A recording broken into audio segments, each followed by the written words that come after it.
Hi friends, ఎలా ఉన్నారు? బాగున్నారా? ఈరోజు మైసూర్ పప్పుతోటి అందరు రొటీన్గా పప్పు చేసుకుంటారు కదండి. దీంతో ఒక డిఫరెంట్గా ట్రై చేద్దాము. మైసూర్ పప్పుని ముందుగా 3-4 అవర్స్ నానబెట్టుకున్నానండి. దీనిలోకి సరిపడంత ఏమంటే రవ్వ తీసుకోవాలి. సగం రవ్వ తీసుకున్నాను, సగం కప్పు.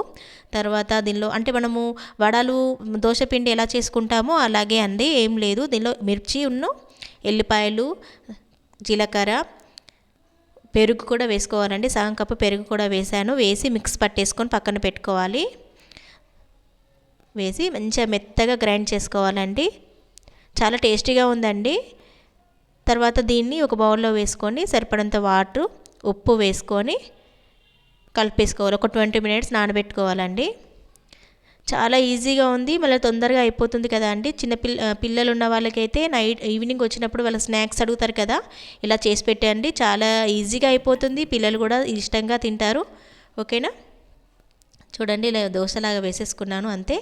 చాలా టేస్టీగా ఉంది. పిల్లలు అయితే కథం చేసేసారు, మొత్తం అసలు ఉంచనే లేదు, ఇష్టంగా తిన్నారు.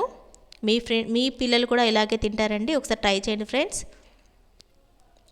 హెల్దీగా ఉంటుంది, పిల్లల కడుపు కూడా నిండుతుంది కదండి. మైసూర్పప్పు వల్ల చాలా లాభాలు ఉన్నాయండి. అవి తినండి. వీక్లీ 2 టైమ్స్ అయినా తినాలి. గుండెకు సంబంధించిన ప్రాబ్లమ్స్ ఏమైనా ఉంటే పోతాయండి.